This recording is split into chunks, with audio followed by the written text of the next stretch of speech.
According to Warren Buffett, his mentor, Benjamin Graham, used to say that the stock market is like a voting machine in the short term, but that it's like a weighing machine in the long term. Now, due to the fame and the legendary success of these two investors, this metaphor of the voting machine has had a profound influence in the way that many people think about the process of price formation in the stock market. The problem with this metaphor is that instead of serving as an aid to understanding, it's actually extremely misleading.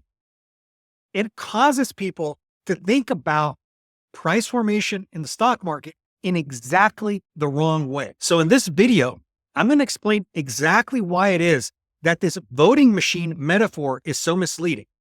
And I'm going to try to put you on the path to understanding how it is that price formation in the stock market actually works. For most of you, I think that after watching this video, you will experience a paradigm shift in the way that you think about markets and investing. So let's start out by asking, why is this metaphor so misleading? The metaphor of the stock market as a voting machine suggests that the market is a mechanism for tallying up the opinions of stock market participants about the value of a particular stock. It suggests that calculates a sort of average or a kind of weighted average of market opinion regarding the value of a particular stock. Nothing could be further from the truth.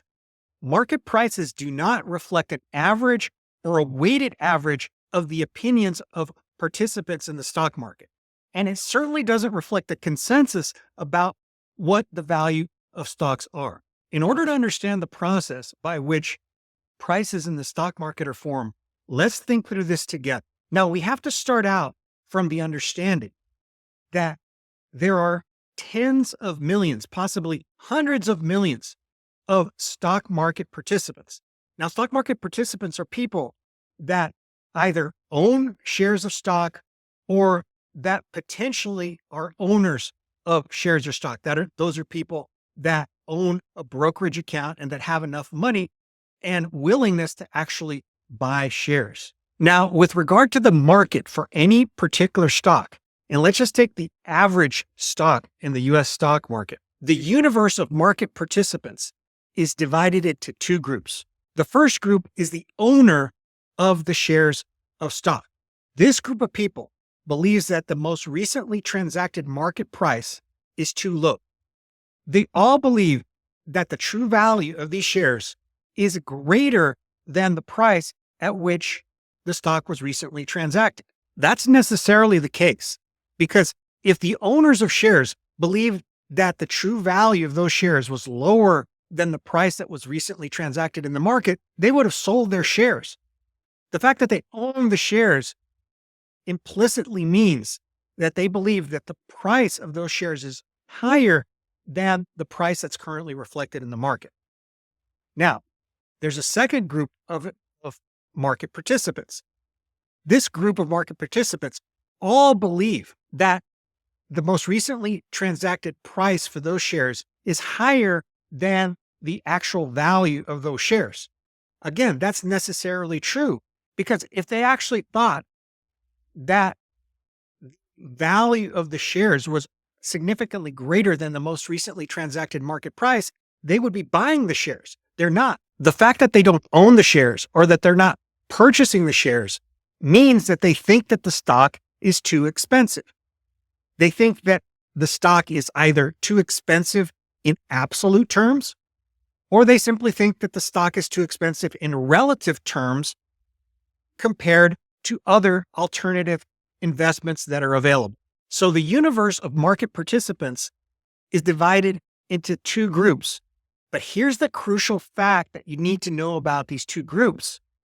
For any particular stock in the stock market, particularly, let's say, an average stock in the stock market, less than 1/100th of all participants in the stock market actually own the shares of any given stock. That's a very important thing to understand. Only a very tiny minority of market participants are actually owners of the shares. So in the group of market participants that are owners of the shares and that think that the value of the stock is equal to or greater than the most recently transacted market price, this is a very tiny minority of market participants. 99.99% of market participants who are part of the other group actually believe that these shares are too expensive. Now, this is something that's very, very important to understand. And this is where you start to understand that the market is not a voting machine that tallies up the opinions of all market participants and produces some sort of an average. No, the stock market is an auction where the stock is awarded to the highest bidder. The shares of stock that exist are owned by the highest bidders. They are owned by the people that value these shares the most. They're owned by the group of people that are most optimistic about the prospects for this particular stock. The opinions of 99.9% of other people in the market, of the other market participants, don't mean anything at all. They have no influence. So if you go take a poll of what the average person thinks about the value of this stock, you're actually going to come up with a number which is far lower than the price of the stock. And again, that's necessarily the case because the people that own the stock are the very most optimistic about the prospect of the stock. They're the ones that most value the stock. This is a very, very important insight to understand. This is why this insight is so important to understand, because it's not the average person who has any influence over the price of shares. It's not the opinion of the average market participant that matters. The only opinions that actually matter are the opinions of the owners of the shares and a few non-owners that are potentially willing to buy the shares. So it's only the opinions of a tiny minority of people that actually matter for the purpose of stock price formation. The average opinion of the average market participant has no effect whatsoever on the price of the shares. And this is very important because most people, when they think about how the stock market works, they think that if average opinion is moved, that if the opinion of the average market participant changes, that's going to change the stock.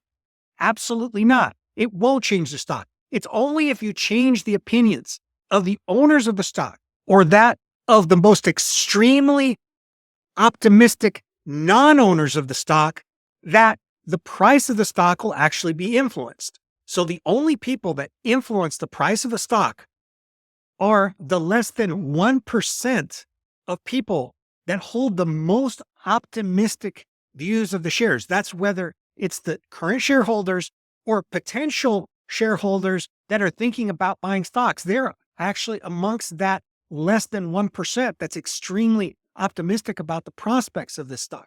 So if you want to forecast or predict what the price of shares will be in the future, don't ask yourself what the opinions of the average market participant will be in 6 months' time or a year's time. Ask yourself what the opinions of the absolutely most optimistic market participants with regards to that stock will be. Ask what the opinions of the most optimistic investors and non-investors will be. It's the opinion of these folks, these most optimistic folks, that you need to understand if you want to try to predict or forecast the prices of shares in the future. Now, this is the place where I think it'll be useful to recall John Maynard Keynes's famous metaphor about a very special type of a contest. He used this metaphor of a contest in order to try to explain how prices were formed in the stock market. And in this contest, the objective was to pick the beauty contestant that would win a beauty contest. Now, what's important about this particular contest is that it's not about the contestant that's actually the most beautiful. It's about trying to guess or determine the contestant who the judges will think is the most beautiful. Now, I think Keynes had an important insight, but this is where his metaphor breaks down. Keynes ultimately makes the same type of mistake that Benjamin Graham made with his voting machine analogy. Because Keynes is imagining that the winner of the beauty contestant is the one that receives the most points amongst the judges. In other words, it's going to be the contestant that the majority of the panel of judges likes that's going to win. But as we saw earlier, that's not how price formation works in the stock market at all. The only way that the beauty contest metaphor could even be applicable or make any sense is if the contest was about guessing the highest score that would be awarded by any judge to any contestant. If a person could guess the highest score awarded to any contestant, that person wins, because that would be a little bit more similar to what happens in the market. You see, the market is actually an auction where those who are awarded the shares, those who own the shares, and those who determine the actual price of the shares are those that are willing to pay the highest price. It's always those that are most optimistic that actually determine the price. So at this point, some of you might be a little skeptical and be thinking to yourself, it can't possibly be that only the most optimistic people determine the price of shares. You may say, James, well, what about when there's bad news and bad things happen and the price of shares fall? Clearly, that's evidence that it's not the most optimistic people that are always determining the price of shares. That's where you would be wrong.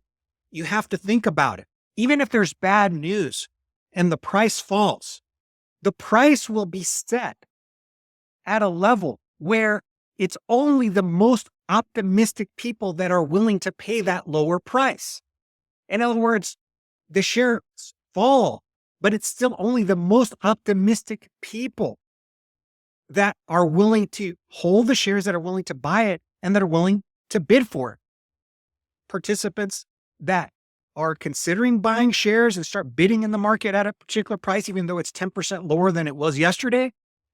And it's also determined by the owners of shares that continue to be the most optimistic people in the market. In other words, it's still always the most optimistic people in the market that determine the price of shares. This insight is incredibly important because when you're looking at different scenarios and you want to predict the price of the stock, you can't focus on the worst case scenario or on the most pessimistic scenario.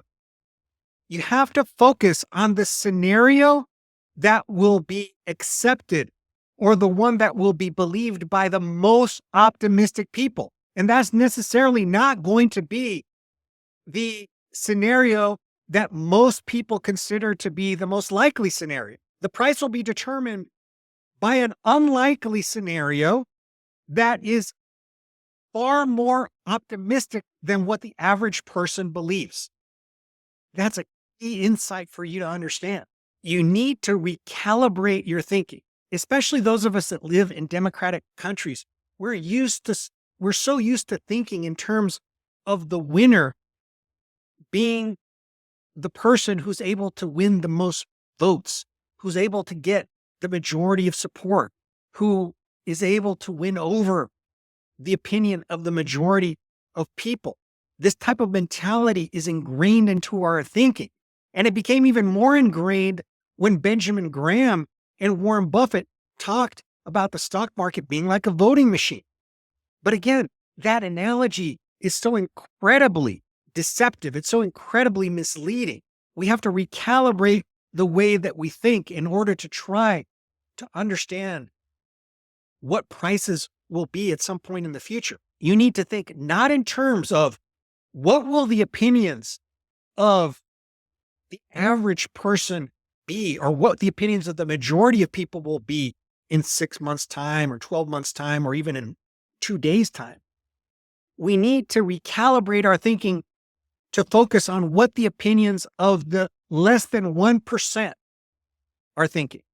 And I'm not talking about the less than 1% of richest people. No, I'm talking about the opinions of the absolutely most optimistic people, because it's only their opinions that determine the prices of shares in the stock market. We need to try to forecast what the opinions will be of the most optimistic people in the market. That's a very difficult thing to transition to psychologically, but that's actually how prices are formed in the market. Prices are formed by a group of people that are less than 1% of market participants that are the most optimistic. If we want to predict what prices will be, we have to predict what the opinions of that particular group of people will be.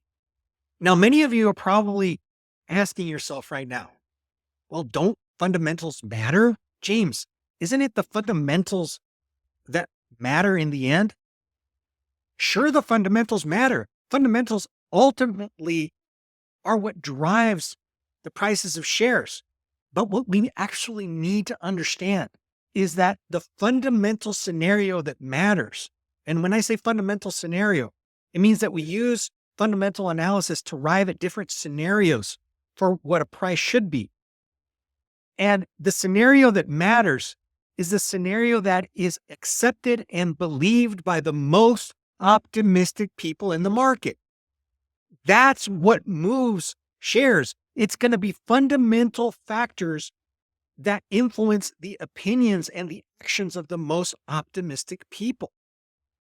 If there's a scenario that involves fundamentals that really isn't going to change the opinions of the most optimistic people, then it won't impact the price of the shares at all, even if that impacts the opinions of the average investor. But remember, it's not the average investor that impacts the shares at all. His opinion doesn't matter at all. It's only the opinions of the most optimistic people. So fundamental factors that affect the thinking of the most optimistic people, whether it's the non-owners of shares that are thinking about buying or the owners of shares that might sell, it's fundamental factors that influences the opinions of those folks that we need to be focused on, because that's what's actually going to move the shares. And when we think along those lines, then we're really going to start going somewhere. This is a paradigm shift for the vast majority of people. The vast majority of people are making an independent assessment that is implicitly targeting the opinion of the average market participant. That's not the target of fundamental analysis. The target of your fundamental analysis needs to be, what is the fundamental scenario that will be accepted and believed by the most optimistic group of market participants, the group of market participants that are actually going to determine the price, the market price of these shares. Now, some of you at this point are probably asking, James, what about the part of Ben Graham's supposed saying where he says that the market is like a voting machine in the short term, but it's a weighing machine in the long term? So the first thing that I want to point out is that there's no evidence that Ben Graham actually ever said this. Warren Buffett said that Graham used to say it, but Graham never said this in any of his writings or any of his recorded speeches. In addition, none of his students or former colleagues seem to remember him ever having said that. So while I'm certainly not saying that Warren Buffett is lying or even that he's mistaken, the reality is that Benjamin Graham never thought enough of this idea that he actually published it. In fact, the only idea in this regard that he published was precisely to say that the stock market wasn't a weighing machine. Ben Graham flat out said the stock market is a voting machine and not a weighing machine. And he went on to explain why it's not a weighing machine. He never qualified that and said, but it becomes a weighing machine in the long run. He never said that at all. And I actually don't think that he believed that. But regardless of what he said or believed, is it true or could it be true that the stock market is a weighing machine? No, absolutely not. A weighing machine implies that there's some standard weights and measures, so to speak, by which the value of a stock can be objectively judged. That's actually not the case. Different people have different opinions about what the price of a stock is. In the stock market, there are millions and millions of people, and each one of these people have an opinion on what the price of any specific stock is. And the range of opinions is extremely wide. So whose scales are you going to use? Clearly, everybody's using their own scale. There isn't a common scale that you can use to measure this. And again, here it's what's very important to understand is that it's only the opinions of the most important, of the most optimistic investors that actually matter. They're the ones that only matter because they're the ones that actually influence the price of shares. But here's the thing, their scales that they're using to weigh the value of shares aren't necessarily better than the scales that anybody else is using. They just happen to be the most optimistic, but we don't know if they're right or if they're wrong. By virtue of them being the most optimistic, doesn't make them necessarily more likely to be right on some sort of absolute scale, which, by the way, is something that's actually unknowable because the value of stocks is always about the future. The future is always an opinion. Now, it's true, some people may have more informed opinions than others. It's not that everybody's opinion is worth the same, but we have absolutely no reason to believe that the opinions of the most optimistic people are actually more reasonable than the opinions of the average or people in the 75th percentile or the 25th percentile. So that's not what it's all about. It's not about weight. It's really as simple as this. We have to understand what the opinions are of the most optimistic investors. That will determine the price of an individual stock. Now, I want you to be very careful about what I'm saying. I am not saying that 99% of market participants have no influence on the market as a whole, that the opinions of 99% of people don't matter at all. What I'm saying is that when we're considering the market for a particular security, for one particular stock, it's only the opinions of a tiny minority of people that actually matter. The opinions of 99 point some odd percent of market participants do not matter at all for purposes of price formation for that particular security, for that particular stock. Now, among those 99%, they will often be a shareholder of another stock, or they'll be considering purchasing another stock. And so their opinions about that stock matter. You see the difference here? And what's really interesting is that this is true of every single stock in the market. Every single stock in the market is owned by the people that are willing to pay the most for it. Every single stock in the market is owned by the folks that are most optimistic about the prospects for those particular shares. And this has a lot of implications, and I can't go into every single implication in this video because this is truly the subject of a large book. But I'll show you or explain one small implication of this. When you understand this idea that it is only the most optimistic people that determine the prices of every single stock in the market, when you've understood this principle, then this allows you to understand various types of market phenomena. For example, when you see a bubble going on in one particular stock that just seems to be rising well above what any reasonable person would think its true value is, you need to then go back and remember what we just discussed in this video, because it's not what the majority of people think that matters. It's only the opinions and the actions of that tiny minority that are actually trading those shares, that are actually buying and selling the shares. It's only their opinions that matter. And so you ask, how is it that a stock can be this high when almost everybody believes that the stock is worth less? That seems to be a bit of a dilemma. It seems to be a little bit of a conundrum, but it's actually not when you understand what we just discussed here. Let me give you one other important implication. Understanding this will enable you to actually understand how it is that market crashes happen, or how it is that very large bear markets happen. You see, we have to start from the premise that every single share that's owned is owned by the absolutely most optimistic people that are believing the most optimistic scenario. Now, when an unexpected macro event happens that is going to affect the entire economy, then the opinions of that tiny minority of people that own a particular share are going to say, you know what? The economy getting worse is going to affect my shares. And so here we get into a completely different scenario.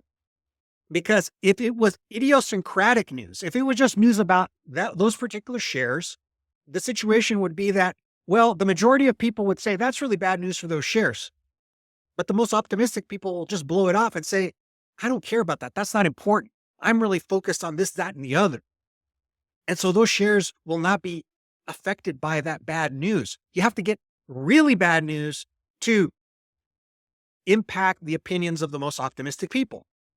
But when it comes to macro news, to macroeconomic events, even relatively modest ones can affect the opinions of those most optimistic folks. So if those most optimistic folks that own the shares are impacted by a relatively modest macroeconomic event, they might sell shares. But when they go to sell the shares, who's going to be the buyer of the shares? That's the whole problem here. Because the market is set up in such a way that, remember, 99% of people thinks that shares are overvalued. So when the person goes to sell the shares at the most recent market price, let's say the most recent market price was 100, 99% of people think those shares are worth way less than $100. And so the person is going to go in and try to sell the shares, but there's not going to be any buyers because they thought that stock was overvalued to begin with. And with the macro news, they have even less of an appetite to buy the shares. So what's going to happen is if that person wants to sell their shares, they're going to have to accept a way lower price.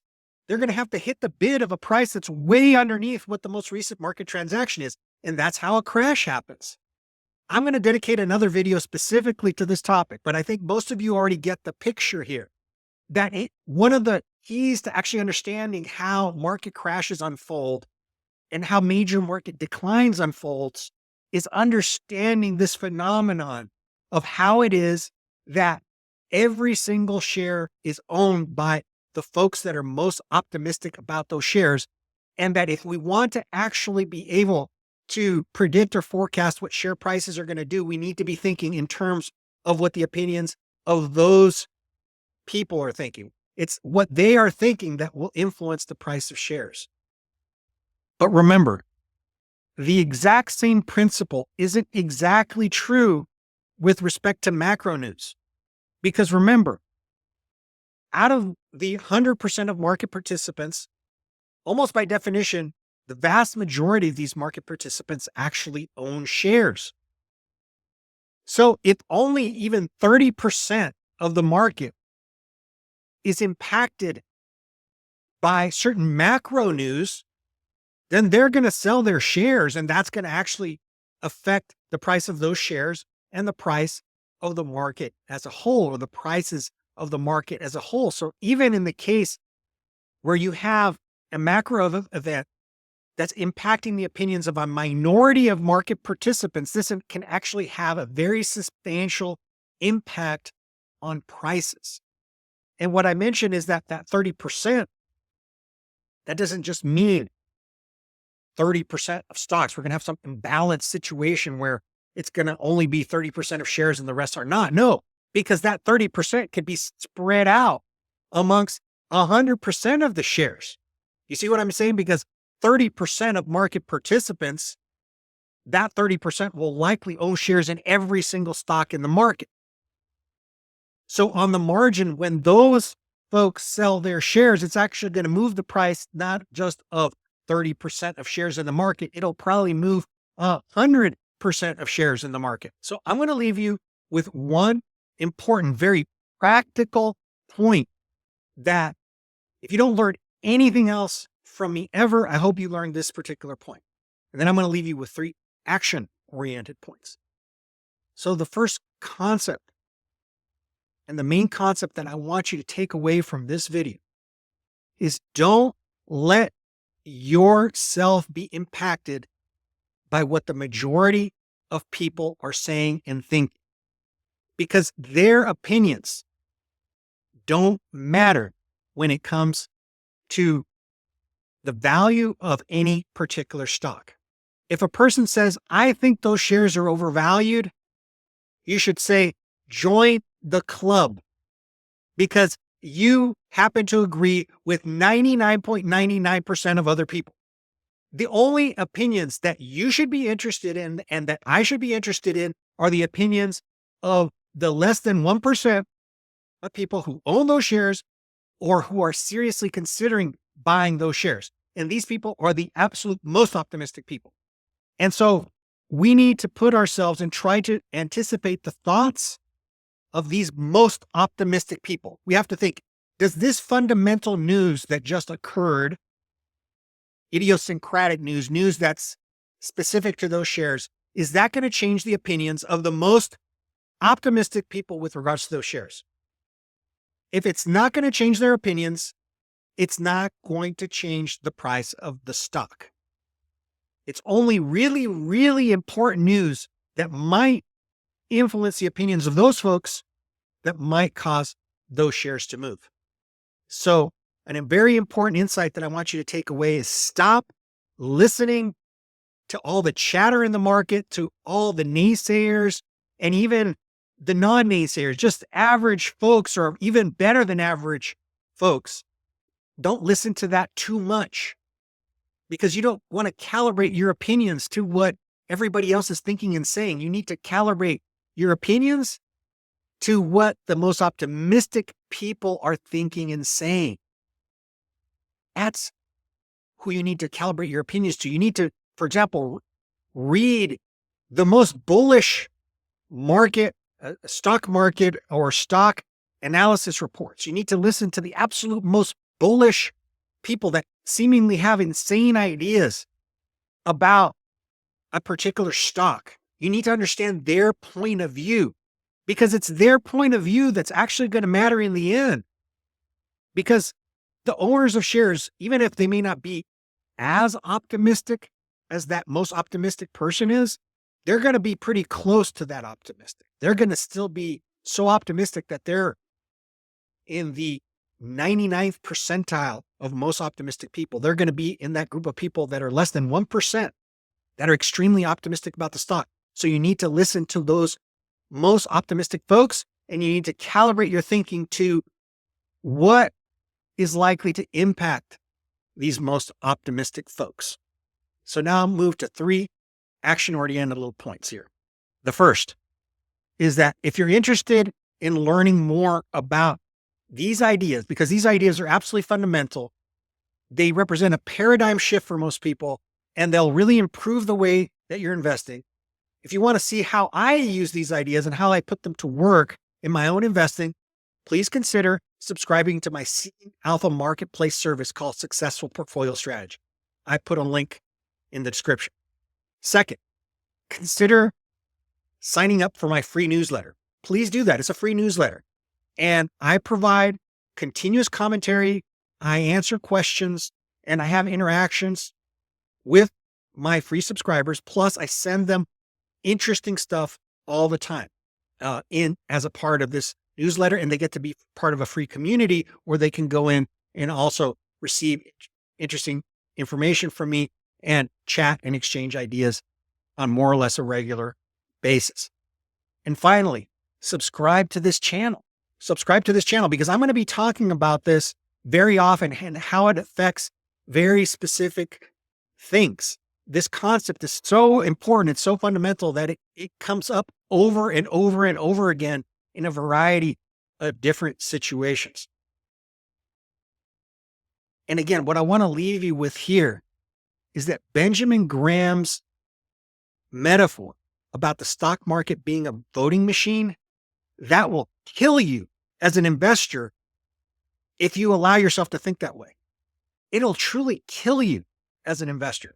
You have to get rid of that mental model. You have to get rid of that metaphor.